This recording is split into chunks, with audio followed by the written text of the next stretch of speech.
everyone! So, share ko lang yung birthday ganap ng Kuya Jace for today's video. So, ngayon, nandito kami ngayon sa SM Caloocan para i-celebrate ang 6th birthday ng aking Kuya Jace. So, ayan, ang gusto niya lang kasi talaga ay gumala. Yan yung favorite niyang gawin at kumain sa favorite niyang kainan. So, nandito kami ngayon sa SM Caloocan para i-celebrate yun. So, yan, nasa palaruan sila kasama ang kanyang mga pinsan. So, sinama namin sila para at least meron siyang kalaro at ma-enjoy niya talaga yung araw na to. So, ayan, mukha naman siya nag-e-enjoy. Talagang nilaro talaga namin sila dyan. Inubos namin yung energy nila. So, yan yung bunso ko. So, kapag ikaw ay may 2 years old na, kailangan mo talagang sundan siya kung saan siya magpunta, be. Kasi pag yun nawala yan sa mata mo, ay, hirap gawin yan. So, ayan ang aking mag-ama. Nag-e-enjoy sila dyan maglaro. So, habang nag-e-enjoy kayo dyan maglaro, ito ako magbabantay ako ng aking bunsong kulit na to. Sobrang kulit kasi talaga yan. Tignan mo, paikot-ikot lang siya. Sige, susundan ko lang siya. Wala tayong choice eh. O, diba? Ganyan lang siya.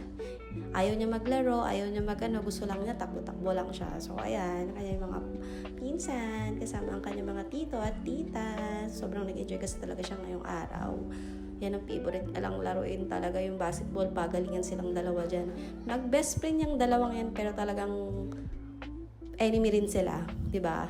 Ganun talaga. O, diba? Mukha namang enjoy ang kuya. O, sige. Medyo gigil tayo sa part na yan, Kuya Jace. So, ayan. Basketball pa rin talaga. Pagalingan pa rin talaga sila dyan. So, yan talagang enjoy ang aking kuya. Wala sila talagang ginawa kundi mag-basketball. So, yan. Favorite part nila yung Kidzuna.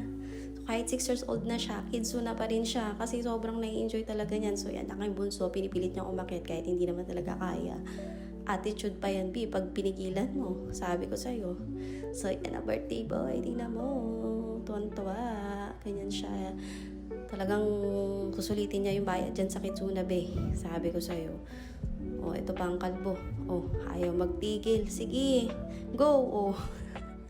Yan kasi talaga sobrang kulit talaga. Ito ang kanyang pinsan. O, ayaw din talaga paawat. O. Sobrang cute, diba? Nakakatuwa itong mga magpipinsan na to kahit madalas mag-away. Yan, sila pa rin ang magkakalaro talaga. Yan, o, diba? Jumping lang sila dyan. Diba? Ubos talaga yung energy nila dyan. O, ang kuya, sobrang nag-enjoy talaga. O, nakakabuo na siya ng kung ano-ano dyan. So, yan, every 5 p.m. kasi meron silang pagganap dyan sa gitna ng Kidzuna. Nagpapalaro sila, nagpapagawa ng mga arts. So, ayan, gumagawa sila ng arts. Free lang din naman yan. Wala siyang bayad kasi kasama naman na siya dun sa binayaran mo. So, yan yung ginawa nila parang umbrella. Ayan. So, every 5 p.m. may mga ganap sila dyan sa gitna. Titipon-tipon nila yung mga kids para at least nag-enjoy din talaga yung mga kids. So, after namin sa Kidzuna, ito yung favorite part ng mga bata. Siyempre, Jollibee.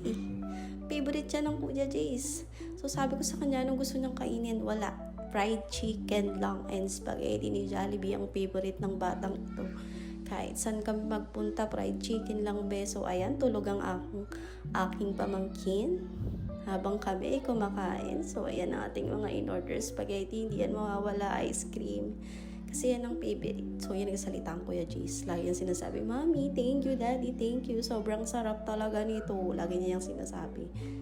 So, yan. Sobrang nag-enjoy talaga siya. Siyempre, hindi mawala ang aking favorite. Lagi kong in-order since day 1. Palabok chicken na Jollibee. Baka naman. Sobrang sarap kasi talaga ng palabok nila. Ewan ko ba? Sobrang happy. So, yun lang.